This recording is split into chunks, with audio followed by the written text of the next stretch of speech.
네,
안녕하세요. 힐링 토크 회복을 사랑해 주시는 시청자 여러분, 정선입니다. 먼저 박수로 시작을 좀 해볼까요? 와, 이렇게 멋진 찬양 연주만으로도 뭐 두 말이 필요 없는 훌륭한 오프닝이라는 생각이 드는데요. 멋진 찬양 연주를 들려주신 우리 바이올리니스트 김지선 씨 모셨습니다. 어서 오세요. 안녕하세요. 안녕하세요. 정말 아름다운 연주 감사드립니다. 하나님께 쓰임받는 찬양의 도구가 되어 살아가는 바이올리니스트 김지선.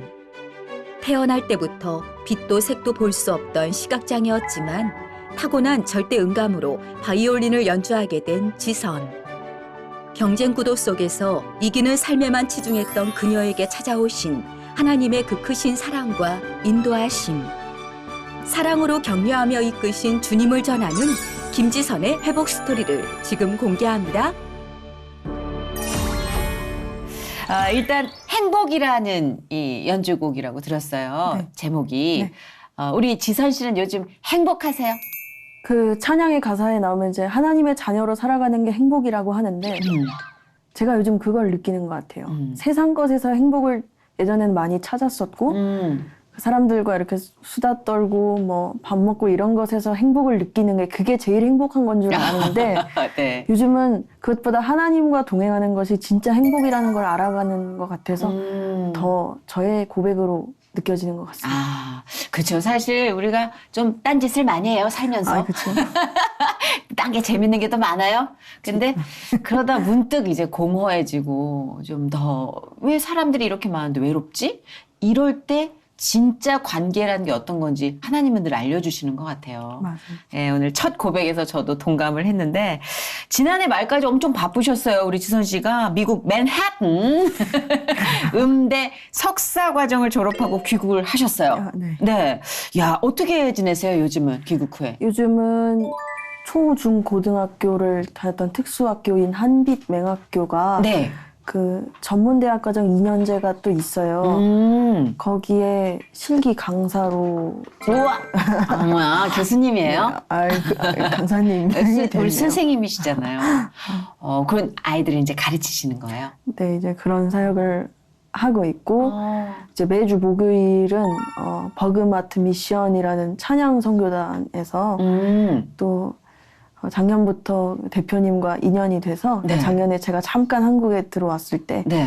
인연이 돼서 한번 기도해 보아라 이 단원이 되는 거에 대해서 기도해 보아라 그래서 미국에서 계속 기도하면서 있다가 하나님이 이사야 43장 21절에 그 이 백성은 내가 나를 위하여 지었나니 나를 찬송하게 하려 함이라는 그 말씀으로 응답을 주셔서 버그마트 미션이라는 찬양 선교단에 들어가서 지금은 하나님께 찬양을 드리는 기쁨을 맛보고 있어요. 와, 바쁘게 사신다. 그것도 알차게 바쁘게 사신다.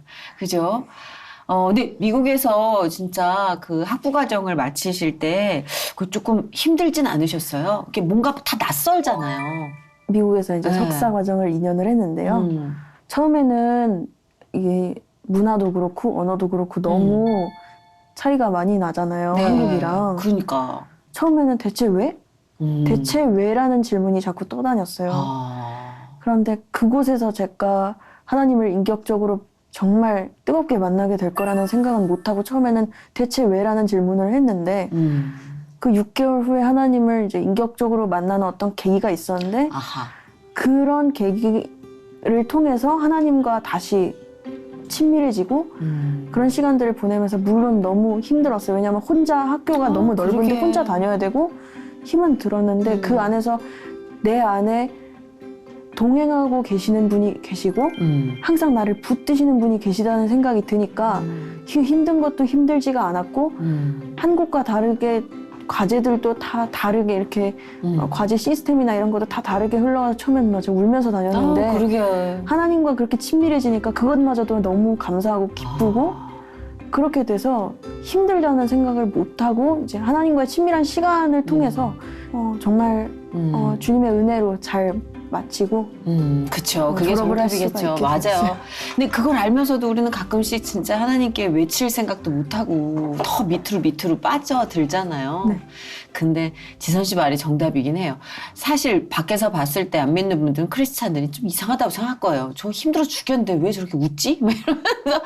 근데 지선 씨 말대로 똑같은 상황일지라도 받아들이는 게 달라지는 것 같아요. 그죠? 너무 감사한 게 제가 작년 3월에 이제 하나님과 그런 친밀한 교제 시간이 있었어요. 그렇구나. 그러면서 하나님과의 어떤 그 첫사랑의 회복이 있었는데 그런 중요해요. 친밀한 그런 교제 시간이 있고 나서 제가 아까도 얘기했듯이 동행하는 기쁨을 알고 나니까 계속 이제 웃게 되니까 그쵸. 제가 잠깐 한국에 나왔을 때 은사님을 한번 뵌 적이 있는데 은사님이 야, 너 표정이 되게 밝아졌는데 미국물 먹어서 그런 거냐? 미국을 먹고 표정 밝아졌다고 오해받을 정도로. 그래서 저는 속으로 기뻤어요. 전도의 도구가 된 것 같아서요. 하나님을 만났으니까 제가 그렇게 웃을 수 있었던 거지. 그 전에 저는 굉장히 우울한 그랬구나. 그런 사람이었었거든요. 지선 씨는 그러면은 신앙 생활을 언제부터? 신앙생활을 한 지는 오래됐지만 인격적으로? 인격적으로 정말 하나님이 제 안에 정말 이렇게 삶 속에서 스며들듯이 만나주신 건 작년 3월이에요. 이건 작년 3월도 정말 부럽다. 난 아직인 것 같은 생각이 만났다 싶은데 놓친 것 같고. 근데 우리 이제 아까 말씀하신 것처럼 모교인 한빛맹아학교 출신이라고 하셨잖아요. 그때 얘기부터 좀 해볼까요? 네. 지선 씨는 그러면은 시각 장애를 갖기 시작한 게 언제부터예요? 저는 태어날 때부터 아예 그래서 사람들이 빛에 대해서 이야기를 하면 잘 상상이 안 가고 색깔에 대해서 얘기를 하면 그냥 제 그냥 생각대로 이제 느낌대로만 상상을 하는 거지 막 빨간색, 파란색 이런 것에 대해서 정확하게 없는 정도로 저는 본다는 거에 대한 걸 전혀 모르고 이제 그러셨구나. 네. 그러면 앞이 이제 전혀 보이지 않는 상황에서 우리 지선 씨가 그야말로 남들처럼 생활하는 것도 조금 벅차고 힘겨웠을 때가 있었을 텐데 이 대단한 악기를 연주한다는 거 이것도 쉽지 않을 것 같은데 바이올린은 언제부터 연주를 하게 된 거예요? 처음에는 이제 5살 때 제가 음악에 되게 많이 반응을 했대요. 아주 아기 때부터. 이야, 남달랐구나. 그래서 뭐 제 기억엔 사촌 언니가 얘기를 해주셨는데 제가 5살 때 그때 한창 유행했던 뭐 디바나 백지영 씨 뭐 이런 신곡들을 제가 이게 피아노로 이게 한 번 들으면 쳤대요. 근데 이게 중요한 건 피아노를 대박. 배운 적이 없는데 제가 그냥 그거를 이게 완벽하게는 못 쳐도 어설프게 뚱땅뚱땅 이렇게 대박. 치더래요. 그래서 백지영의 선택을 쳤다고 그래서 대체 어떤 곡이길래 내가 쳤는지 한번 틀어봐라 그랬더니 제가 칠 곡이 아닌데 쳤다는 거예요. 그래서 거짓말하지 마라 했을 정도로 뭐 그랬다는 거예요. 뭐 그랬다고 하니까. 진짜 타고났구나. 절대 음감이 있잖아요, 왜. 네. 그렇게 했는데 네. 그래서 이제 저희 엄마가 그때 당시 뜨개방을 하셨어요. 네네네. 근데 이제 거기 이제 그 장난감 피아노로 이렇게 뚱땅뚱땅 치고 있었는데 그 옷 이렇게 사러 오신 네네. 분이 이거 그냥 두면 안 된다. 학원에 가서 테스트를 받아봐라. 종합학원 같은 곳이었는데 갔는데 처음에는 선생님이 안 받아주셨어요. 안 보이니까. 이거 참. 안 보이니까 악보를 보면서 해야 되는데 못 본다고. 근데 제가 피아노 치는 걸 한번 보시더니 한번 해보겠다고. 그 그래서 정도로. 처음엔 피아노부터 시작을 했는데 네. 그분이 원래 전공은 바이올린인 거예요. 전공은 바이올린인데 피아노도 가르치고 계셨던 건데 네.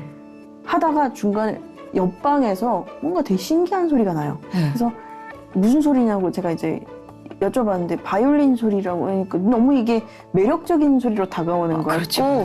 내 친구가 말을 거는 듯한 그런 되게 귀여운 소리, 되게 2분의 1 사이즈로 누가 이렇게 하는 소리였는데 되게 귀여운 사운드여서 되게 친근해서 나도 한번 배워보고 싶다는 그런 의사를 밝혔고 그래서 선생님이 이제 원래는 바이올린 전공이시니까 그때부터 시작을 하게 됐어요. 그랬구나. 아니 사실 이렇게 좀 낯서니까 아마 선생님도 나 이 아이를 가르칠 수 있을지 자신이 없다 했는데 그거를 뒤집을 정도로 아이가 욕심나는 실력을 가진 거죠.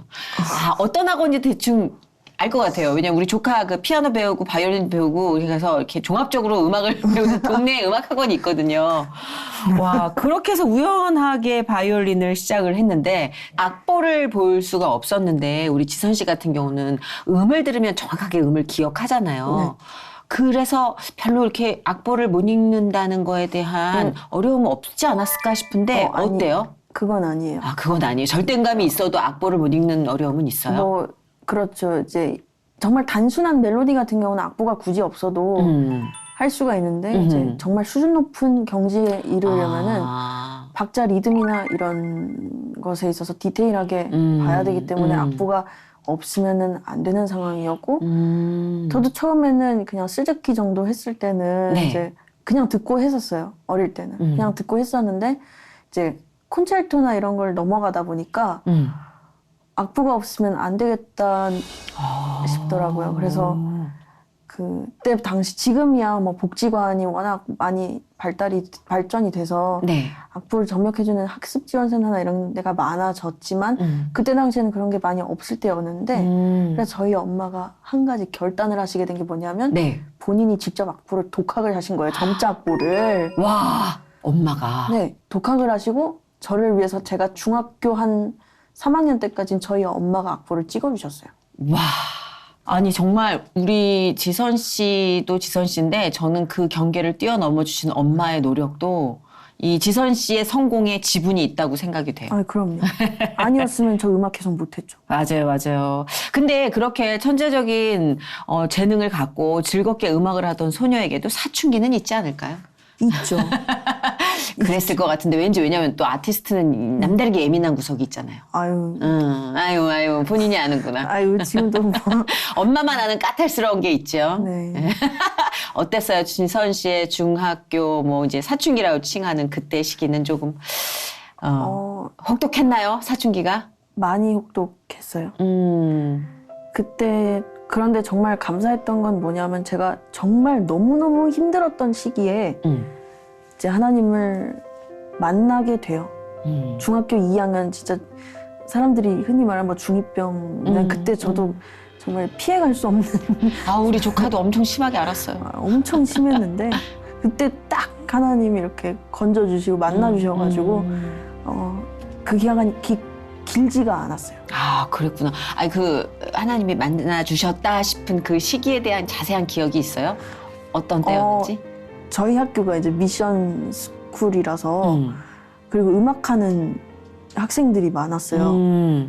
그래서 팀을 짜서 많이 이렇게 공연을 다니고 했었는데 그때 당시에 제가 한예종 영재교육 과정을 다니고 있어서 대박이다, 진짜? 학교에서는 이제 저 하면 좀 인정을 해주시고 계셔서 중학생 때? 네. 예비 학교를 다녔었는데 교장 선생님께서 목동제자교회에 그 무슨 크리스마스 콘서트 같은 걸 하는데 네. 좀 실력 있는 그때 당시 오빠들이 몇 분 계셨는데 같이 좀 해봐라 그래서 팀을 짜서 간 적이 있어요. 저는 거기서 이제 나이가 제일 어렸는데 네.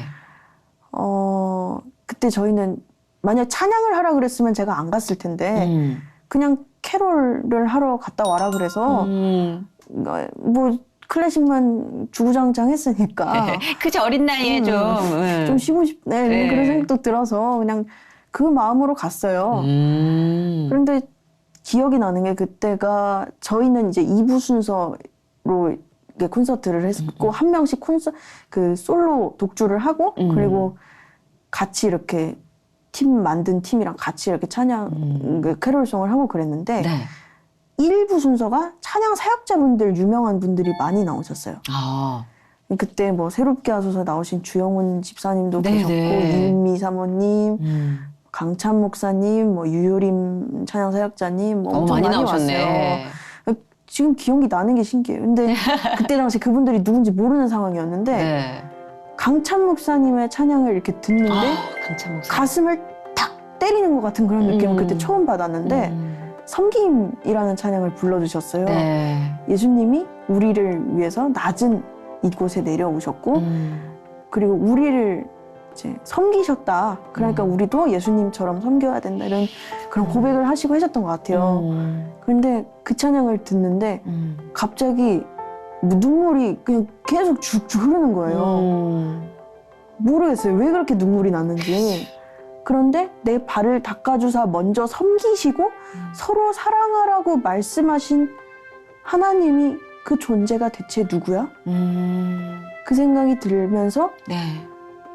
잠시 있다가 갑자기 저도 모르게 처음으로 정말 진심으로 기도라는 것을 해보게 돼요. 그랬구나.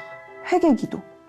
그냥 나온 것 같아요. 제가 뭐 회개를 해야겠다 해서 한 게 아니라 너무 무서웠어요.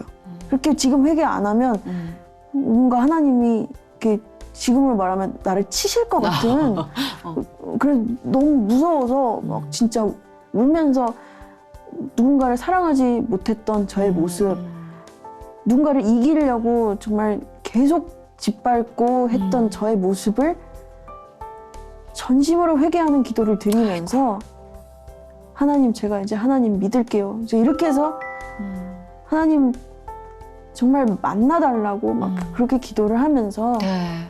그때부터가 시작이었던 거예요. 그쵸. 진짜 그 전과의 삶에 확실하게 이렇게 뭔가 경계가 생기는 듯한, 물론 그 경계가 살면서 많이 흐트러지기도 합니다만 그 당시에는 그 전에 우리 지선 씨의 삶과 좀 경계가 생겼을 것 같은데 연주할 때의 어떤 마음에도 좀 변화가 있던가요? 많이 있었어요. 그냥 뭔가 아직도 기억이 나는데 네. 그렇게 하나님을 만나고 나니까 연주할 때 뭔가 뜨거운 이게 전율 같은 게 이렇게 흐르더라고.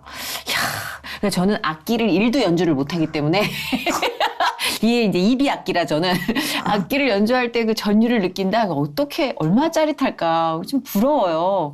그 한 가지 궁금한 건 바이올린 연주할 때 이 지금 지선 씨는 시각 장애가 있기 때문에 그 바이올린 연주를 할 때 있어서 일반적으로 앞을 볼 수 있는 친구들하고 비교해 볼 때 조금은 어려운 면이 있었나요? 뭐 자세나 여러 가지 악보를 본다는 거 외에도 연주할 때 어떤 것들을 극복하셨는지도 좀 알고 싶어요.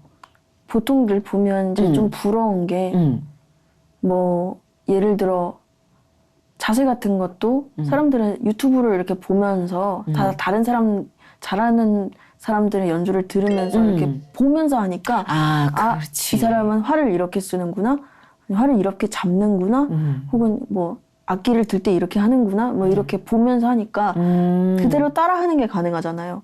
근데 저는 유튜브를 봐도 소리만 들어야 되고 그 소리로 어떻게 활을 쓰겠구나, 그냥 소리로만 직감을 해야 되니까 조금 힘들어서 혼자서는 뭔가 조금 한계가 있어서 제 선생님의 도움을 좀 많이 받았던 것 같아요. 그러시구나. 그 대신 지선 씨는 사람이든 어떤 악기든 소리에 엄청나게 능력을 갖고 있지 않아요? 그렇기 때문에 이제 소리를 더 많이 예민하게 들을 수밖에 없게 되는 거죠. 그러니까 아까 지금은 라디오 시대 잘 듣고 있어요 하는데 나 뜨끔했다니까. 잠깐만 이 사람 소리에 민감한 사람인데 잠깐만 보자. 막 지나갔던 방송이 막 그러니까 어떤 사람의 이야기를 들었을 때 그 사람의 이 어떤 성향이나 기질도 좀 대충 이렇게 감이 오긴 하나요? 선현인데 귀염상. 역시 볼 줄 알아. 볼 줄 알아. 성격 어때요? 지선 씨의 평소 성격은? 지금은 굉장히 많이 당차졌고 그리고 당당해졌고 뭔가 이제 맞아. 하나님이 저를 다듬어 가시는 그런 과정들 속에서 굉장히 많이 자신감이 생겼어요. 왜냐하면 제 삶의 주인이 제가 아니니까 그전엔 제가 주인이기 때문에 뭔가를 해야 한다는 억눌림 속에서 지냈다면은 하나님이 제 삶을 이렇게 다듬어 가시는 과정 속에서는 제 삶의 주인이 제가 아니라 하나님이시라는 것을 이제 너무나도 삶 속에서 느꼈기 때문에 당당해졌고 의기소침해질 필요가 없다고 생각했기 때문에 당당해졌고 맞아요. 그리고 솔직해요. 네, 앞에서 뭔가를 말하는 걸 좋아하지 뒤에서 뭐 이렇게 하는 걸 싫어해요. 용기 있는 여인일세. 네, 그래서 사람들이 좀 놀래기도 해요. 직설적으로 이렇게 제가 너무 앞에서 탁 하니까 조금 놀라는 사람들도 있는데 그건 기질인데 뭐. 네, 그러면서 제가 그러죠. 그러면 뒤에서 욕하면 더 기분 나쁘잖아요. 당차네 진짜. 근데 어렸을 땐 안 그랬어요? 조금 소심하고 그랬어요? 어렸을 때는 소심했어요. 의기소침했고 누군가에게 이제 제가 대학교 1학년 때까지만 해도 학교를 정말 그때는 이제 일반 비장애인 학교를 처음 갔었던 거니까 한예종을 거기 굉장히 좀 되게 개성 넘치는 분들이 많잖아요. 맞아요. 세다고 그러던데 기가. 그것 때문에 제가 조금 적응을 힘들어했어요. 좀 그랬구나. 기가 세고 왜냐면 다 천재들이라서. 그러니까 다들 뭐 난다긴다 하는 사람 다 있잖아요 거기. 네, 그래서 좀 분위기가 되게 좀 다들 막 열심히 막 하는 그런 분위기다 보니까 그래서 그것 때문에 적응을 되게 못했어요 처음에는. 그리고 맹학교 안에만 있다가 비장애인 학교에 그치, 그것도 좀 불편할 것 같아. 바다에 나온 피라미드. 그렇지, 맞다.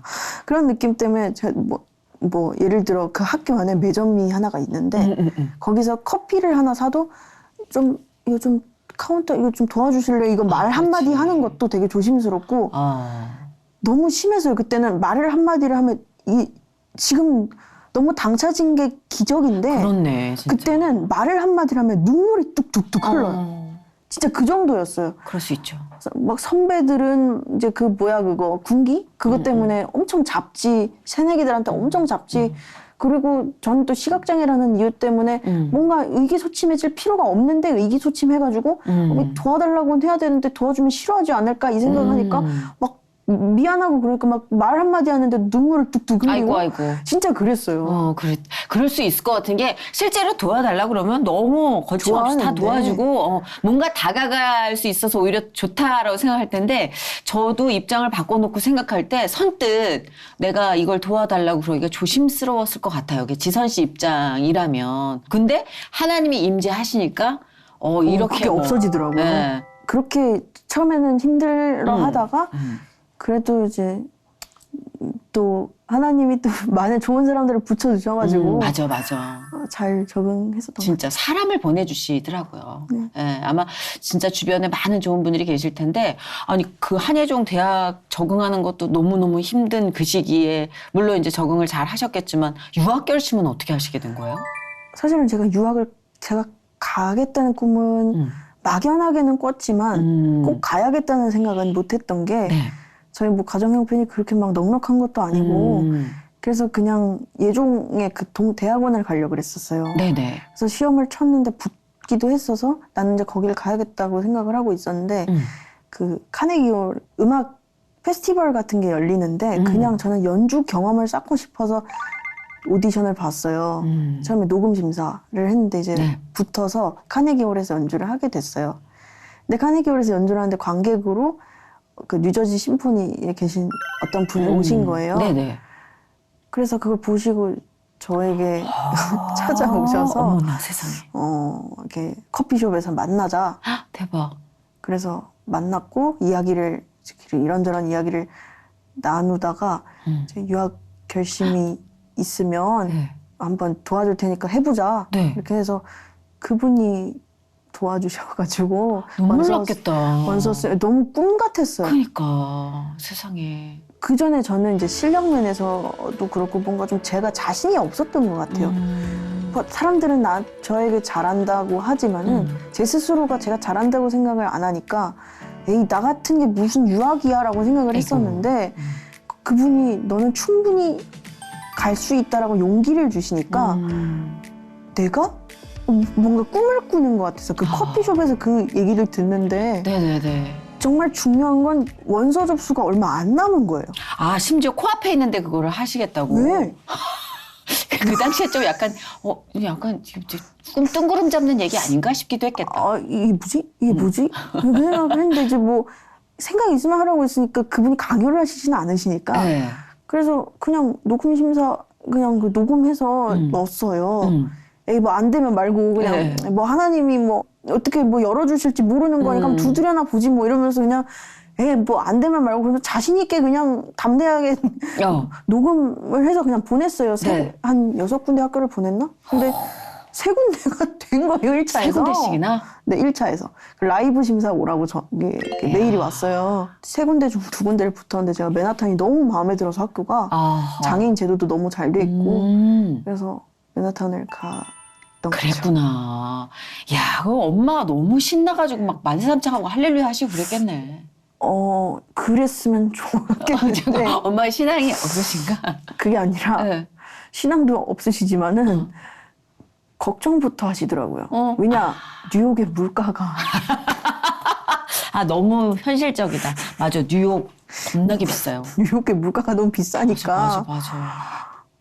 그러니까 좀 걱정부터 하시더라고요. 합격을 그럴 수 딱 있겠다. 막 진짜 예전 같으면 합격을 했으면은 그게 이제 미국과는 시차가 다르니까 그때 이제 한국에서 합격 소식을 받은 거잖아요. 새벽에 받았어요. 새벽에. 근데 옛날 같으면 새벽에 받았으면 야 너 이리 와봐 일어나봐 그러면서 막 저 흔들어 깨우고 그랬을 텐데 막 박수치고 그러셨을 텐데 그런 분위기가 아닌 거예요. 생각이 많아지는 거죠. 아침에 일어나는데 엄마는 어딜 계속 전화를 하고 계시는데 목소리에 실흥이 근데 엄마는 그때 이미 보내야겠다는 생각을 하고 계셨기 때문에 그 다음 단계로 이제 걱정이 들어간 거죠. 그러니까 왜냐면 안 보내겠다 생각하면 그렇게 걱정 안 되죠. 그거 학비. 그렇지, 학비지. 엄마는 이제 이미 이거 들어왔다. 가야 된다. 근데 어떡하지? 근데 저는 이상하게 맨해튼을 뭔가 시험을 쳤을 때도 하나님이 뭔가 나를 맨해튼으로 인도하실 것 같아라는 생각이 들었었는데 간 거고 붙은 거고 하나님이 붙여주셨으니까 뭐 학비도 맞아. 뭐 이게 하나님이 또 이게 해주시지 않을까 이런 뭐 몰라 믿음이 있었어요. 믿음이죠. 예. 근데 진짜로 아, 반장학금, 대박. 부분장학금 받고 들어갔어요. 그러니까 이게 준비를 해놓고 들여보내시지 하나님이 그렇게 충동적인 분이 아니시거든요. 아이, 그럼요. 네, 근데 어머니 입장에서는 충분히 걱정될 수 있죠. 내 딸이 재능이 있는 건 너무 감사한데 잠깐만 내가 이걸 어떻게 서포트를 뭐 해줄까. 보내야 돼 말아야 돼 뭐 진짜 그랬어요. 너무 그렇게 비싸니까. 부분장학금 받고 네. 학교 생활할 수 있게 된 걸 알고 엄마가 진짜 이제는 조금 안심하고 기뻐하셨겠네. 그 일 있고 나서 저희 가족이 원래 신앙이 없거든요. 아주요. 근데 저희 엄마가 딱 뭐라 하시냐면은 야 이건 네가 믿는 하나님 아니면 안 된다. 어떡해 소름. 그 얘기 지금도 하고 다니세요. 맞아요. 아니 그렇게 이제 전도가 되는 경우도 아 그럼 많이 있어요. 그럼 네, 우리가 사는 삶 자체가 전도의 도구기 때문에 너무 좋다. 비록 가서 이제 또 적응하는 기간 동안 힘드셨다고 아까 조금 고백을 해주셨지만 그래도 그 과정 전환점에 우리 마에스트로 하나님께서 확 디렉팅 그럼요. 해주시는 게 느껴지네요. 근데 가서 좀 이제 하나님을 인격적으로 아주 뭐 작년에 네. 예, 확 느껴서 연주의 폭도 완전 달라졌다고 고백을 해주셨는데 그렇게 된 계기가 결정적으로 있었던 거예요? 아니면 뭔가 누적됐던 힘든 사실은 점들이에요? 미국에 처음 있을 땐 조금 신앙에 어떤 방황기가 있었어요. 하나님을 그렇게 만날 거라는 생각을 전혀 못했어요. 너무 침체기가 너무 깊었기 때문에. 그렇구나. 그런데 이제 저랑 친하게 지냈던 그 미국의 어떤 언니가 무슨 기도 모임이 한인들끼리 뭐 기도하는 모임이 있는데 특송을 좀 부탁을 하시더라고요. 근데 처음에는 내가 특송을 지금 마음이 이런데 해도 될까? 처음에 고민을 정말 많이 하다가 어떻게 결정을 내리게 됐냐면 이 시점이 제가 하나님을 다시 만나는 시점이 되기를 소망합니다는 마음으로 특송을 받아들였어요. 정말 오랜만에 가서 특송을 했어요. 네. 근데 사람들은 이렇게 환상을 보고 많이 그러는데 이제 저는 보이진 않으니까 환상은 아닌데 뭔가 이렇게 그려지는 게 있는데 말씀을 듣는데 예수님이 이렇게 골고다 그 언덕을 이렇게 오르시는데 저의 막 사람들 흉보고 욕하고 막 이랬던 죄들을 짊어지시고 엄청 무거운 그 죄들을 다 짊어지시고 이렇게 오르시는 모습이 이렇게 그려지는 거예요. 환상처럼. 그리고 예수님이 십자가를 지시고 이렇게 물과 피를 쏟으시는데 우리의 죄를 다 이렇게 사하시려고 이렇게 뚝뚝뚝 흘리시는 그 모습이 막 이게 눈앞에서 펼쳐지는 이게 환상처럼 펼쳐지는데 제가 그 경험을 하고 나서 무슨 생각을 딱 했냐면은 그 전에 저는 하나님이 저에게 쉬운 이렇게 평안한 길을 열어주시지 않고 자꾸 힘들게만 하시는 것 같다고 원망을 많이 하고 불평을 많이 했는데 결국 나는 뭐냐면 그 예수 그리스도의 그 고난 우리가 져야 할 십자가를 예수님께서 대신 지셔서 그리고 물과 피를 대신 쏟아주시고 조롱 다 당하시고 우리가 당해야 될 것 대신 당하셔서 우리를 살리신 건데 그래서 우린 예수 그리스도의 십자가 보혈의 피값으로 다시 영원한 생명을 얻은 존재인데 내가 왜 불평을 하고 있었나. 이미 가장 큰 걸 얻었는데 영원한 생명 그것만큼 큰 게 없는데 맞아. 왜 내가 사람들 가지는 거 다 못 가졌다고 불평하고 앉아 있었던 건가. 그러면서 그때 정말 많이 회개의 영이 막 이제 임하면서 그때 참 맞아요. 와, 복음의 능력이라는 걸 그때 체험했죠. 처음으로. 그렇구나. 그게 복음의 능력이었구나. 난 이제 알았네. 내가 그때 느낀 게 복음의 능력이었어. 똑같은 걸 느꼈거든요, 저도. 내가 왜 이렇게 비참해하지? 가장 그것을 스스로 선택해서 느낀 그걸 일부러 짊어지신 분이 계시는데 내 것까지. 저는 그래서 사랑을 그런 못 생각. 받고 있다고 생각을 했거든요. 맞아요. 사람들한테 비교당하고 그러니까. 그렇지. 그럴 수 있죠. 그런데 아니 지금 내가 사랑을 못 받고 있다고 생각을 하면 안 되는 거였어요. 이미 내가 져야 할 십자가를 하나님이 하나님의 아들더러 나 대신 그 귀한 아들더러 그 고난을 감당하게 하시고 나를 살리시길 너무 소원하셔서 구원을 너무 소원하셔서 그렇게 행하신 그 하나님의 행하심이 너무너무 감격스러워서 이건 사랑을 너무너무 큰 사랑을 받았다는 생각이 들어서 너무 든든했어요. 그렇네요, 진짜. 아, 지금 지선 씨의 고백을 들으신 많은 분들도 의기소침해져 있고 사랑받지 못하고 있어, 조롱당하고 있어, 뭐 이런 생각을 가지신 분들에게도 엄청나게 힘이 됐으면 좋겠어요. 그럴 것 같아요. 네, 진짜. 네, 정말 예수님이 누군지부터 출발하면 그 답이 나오거든요. 아, 너무 감사하네요. 네, 뭐 확실해지고 좀 뚜렷해진 것 같은 느낌이에요. 그죠? 제가 그전에는 이게 사람으로 인한 그런 어떤 상처 그리고 하나님이 뭔가 나한테 더 힘들게 하시는 것 같다는 불평 때문에 기도 생활을 좀 열심히 못했어요. 열심히. 사람이 좀 비슷하구나, 다. 아이, 그럼요. 마음이 위안이 되네요.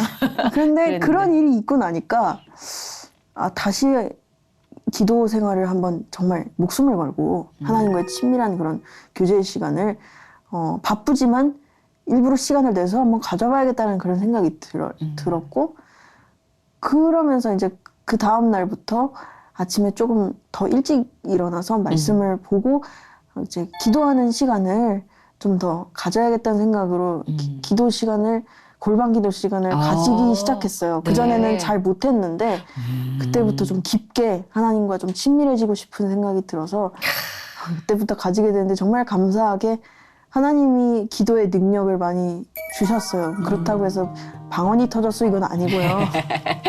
예언도 못하고 아직 아무것도 못하지만은 하나님이 그렇게 기도 중에 어느 날 정말 신기한 경험을 했는데 미운 사람을 위해서 기도를 하게 하시는 거예요. 인간적인 생각으로 보면 이해가 안 되는 게 안 되죠. 미운 사람 기도하면서 울어요? 세상에. 안 되잖아요. 네. 그 기도의 능력이라는 걸 체험했을 때는 미운 사람을 위해 기도를 하는데 그 사람 이름을 부르면서 막 울면서 하나님의 마음을 부어달라는 기도를 하면서 그렇게 울어요.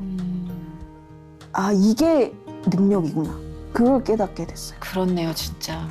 그 한시도 우리는 하나님의 호흡이 없이는 안 될 것 같아요. 자, 이렇게 뭔가 확실한 사명으로 귀국 후 진짜 많은 곳에서 찬양 연주를 하고 계세요, 우리 지선 씨가. 그 찬양 연주 후에 곳곳에서 지선 씨 안에 정말 많은 또 감동이 일어날 것 같은데 어때요, 찬양 연주에는? 예전에는 그냥 찬양 연주를 하면 소리가 좋아야 되고 잘 해야 된다는 생각에 좀 짓눌려 있었던 것 같아요. 그럴 수 있죠. 음정이 틀리면 안 되고 프로니까.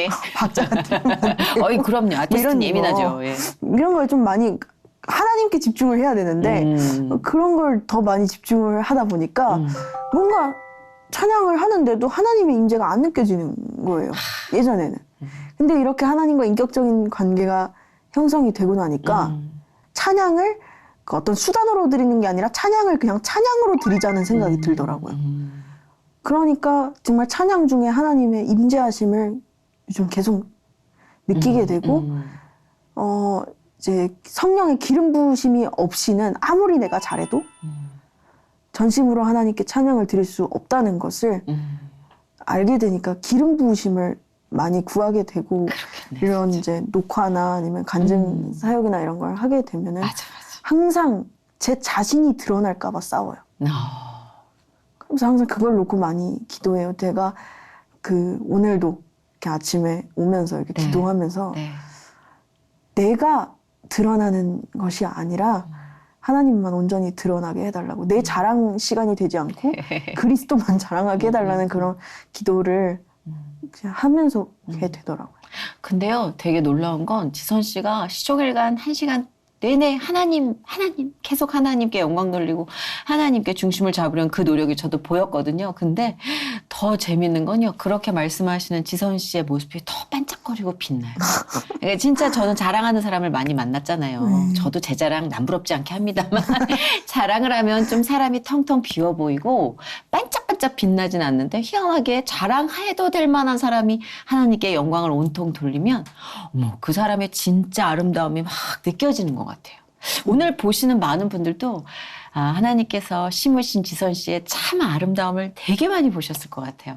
엉뚱하고 귀엽고 또 직설적이고 그리고 조금은 상처도 있고 예민하지만 이 모든 것들을 하나님께서 자원으로 활용해 주심을 알고 있는 딸의 고백. 이것만한 무기가 어디 있을까요? 그럼요. 그걸 알게 된 게 저는 뭐 콩쿠르 입상을 많이 하고 이런 것보다 이런 경험을 할 수 있게 해주신 하나님께 참 많이 감사해요. 그러니까요. 보통 연주자들은 악기 떼놓고 말 시키면 되게 낯설어하던데 이분은 타고난 재담가시네. 아니 바이올린은 의식을 안 하고 이렇게 재미있게 얘기가 될 줄이야. 그럼에도 우리 지선 씨 모셨으니까 또 마지막으로 연주 하나 부탁드리고 싶은데요. 어떤 곡 혹시 준비해 주셨는지 여쭤봐도 될까요? 하나님의 열심이라는 찬양인데요. 네네. 이 찬양은 제가 미국에서 작년에 하나님을 인격적으로 만나고 나서 하나님과 친밀해지면서 기도의 시간을 가지는 중에 주님의 음성처럼 이렇게 다가온 찬양이에요. 저는 굉장히 작다고 생각을 했고 사랑을 받지 못한다고 생각을 했던 저였는데 하나님이 그런 저를 만나주셨고 그리고 어떤 지인을 통해서 찬양을 또 이제 알게 됐는데 그게 이제 하나님의 열심인데 그 찬양을 듣는데 그게 하나님의 음성처럼 들렸는데 가사가 사랑하는 내 딸아 너의 자금도 내겐 귀하다. 저에게 정말 진심으로 부드럽게 사랑하는 내 딸아 라고 하시는 그 하나님의 음성을 찬양을 통해서 들으면서 나는 세상의 어떤 그런 것을 의지할 것이 아니라 하나님의 열심으로 하나님이 이루실 그 카이로스의 때만을 의지해야겠구나 라는 생각을 하면서 그 찬양이 가장 제가 사랑하는 찬양이 되었어요. 아니 제목만으로도 울컥하는 거예요. 하나님의 열심.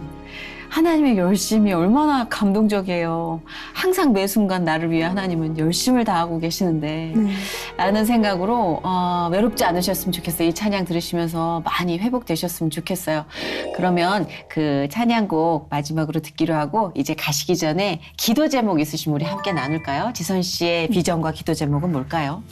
실기 강사 그리고 찬양 사역자, 간증 사역자 이전에 예수 그리스도 안에서 진정한 예배자 먼저 서기를 원해요. 네. 제가 어떤 하나님께서 많은 소명들을 주셨지만 제가 하나님의 은혜를 망각하고 그냥 그 소명만을 붙잡고 나아가는 순간 저는 타락해져 버리고 많은 그런 사람이 되어버리는데 그러지 않고 늘 예수 그리스도의 십자가를 붙들고 그리고 항상 맡겨진 소명을 주님 안에서 겸손하게 초심을 잃지 않고 이루어내는 하나님이 정말 기뻐하시는 찬양 사역자가 되고 싶고요. 네. 그리고 저희 가족들이 아직 예수님을 만나신 분이 저희 엄마만 지금 조금 반응이 오고 시작됐어요. 네, 이제 교회를 이제 조금씩 다니고 계시고 네. 그 나머지 가족들이 이제 가족 구원을 위한 기도가 너무 많이 필요해요. 네. 근데 제가 어떻게 보면 하나님이 저에게 많은 그 가족 구원에 있어서도 소명을 주시는 것 같은데 노하기를 더디하라는 그 말씀처럼 가족들을 더 사랑할 수 있는 제가 삶으로 정말 그리스도를 나타낼 수 있도록 그러므로 정말 구원의 길이 열리도록 기도를 부탁드리고 하나님을 모르는 이들은 저를 통해서 주님의 임재가 주님의 살아계심이 온전히 보여질 수 있기를 저의 삶을 온전히 주장하여 주시기를 기도를 부탁드립니다. 아멘. 정말 아주 구체적으로 하나의 방향성을 제시해 주셨기 때문에 많은 분들이 기도로 중보해 주실 거라 믿고요. 저도 생각날 때마다 틈틈이 하나님이 가장 기뻐하는 사역자 우리 지선 씨와 지선 씨 연주, 건강, 가족의 구원을 위해서 기도하겠습니다. 아멘. 너무 감사드립니다. 우리 지선 씨의 마지막 찬양 연주곡 끝으로 들으시면서 여러분 오늘 좋은 시간 되셨길 바랍니다. 지선 씨 고맙습니다. 감사합니다. 네.